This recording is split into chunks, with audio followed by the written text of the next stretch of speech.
Marcos, capítulo 5. Eles chegaram ao outro lado do mar, na terra dos Gerazenos. Assim que Jesus saiu do barco, um louco, vítima de demônios, saiu do cemitério e correu para ele. O homem vivia no meio das sepulturas. Ninguém conseguia prendê-lo. Era impossível acorrentá-lo ou amarrá-lo. Ele fora amarrado muitas vezes com cordas e correntes, mas quebrava as correntes e arrebentava as cordas. Ninguém era forte o bastante para subjugá-lo.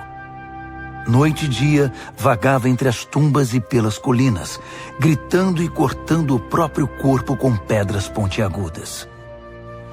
Quando ele viu Jesus, correu na direção dele e curvou-se reverentemente.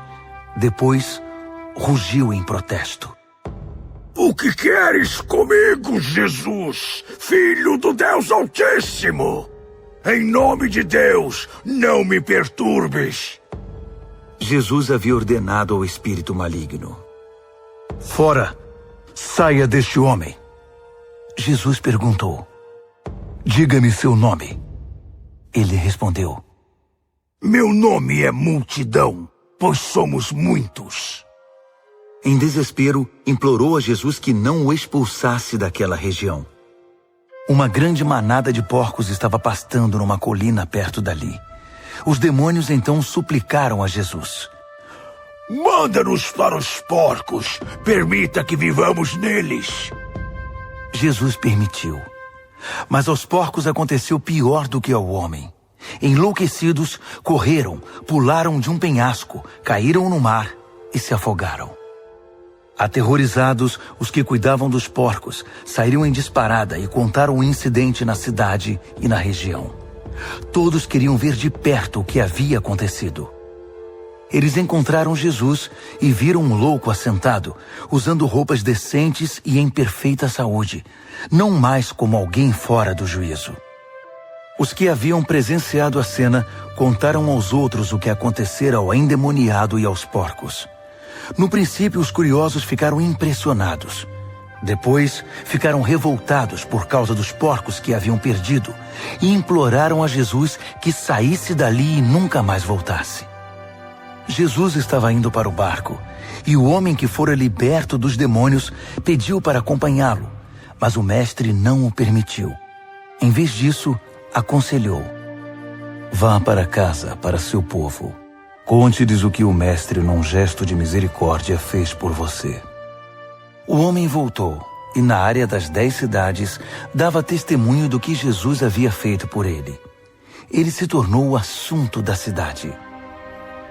Após a travessia, uma imensa multidão formou-se à beira-mar.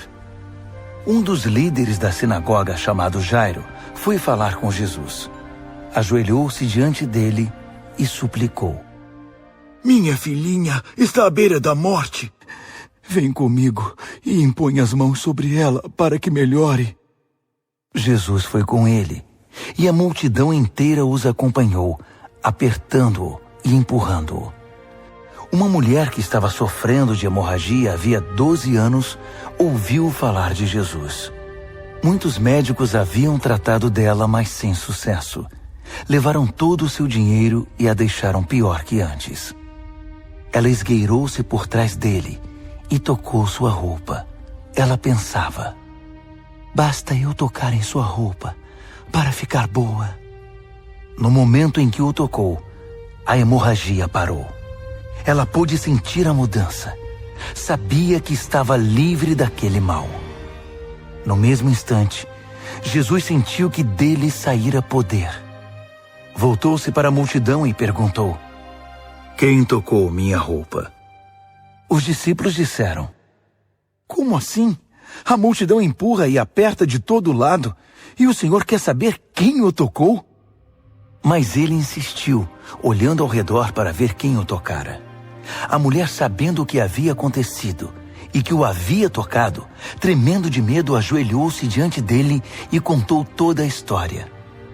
Jesus lhe disse: Filha, você se arriscou por causa da sua fé e agora está curada. Tenha uma vida abençoada. Seja curada da sua doença. Enquanto ele ainda falava, algumas pessoas chegaram da casa do líder da sinagoga e informaram: "Sua filha morreu. Por que continuar incomodando o mestre?"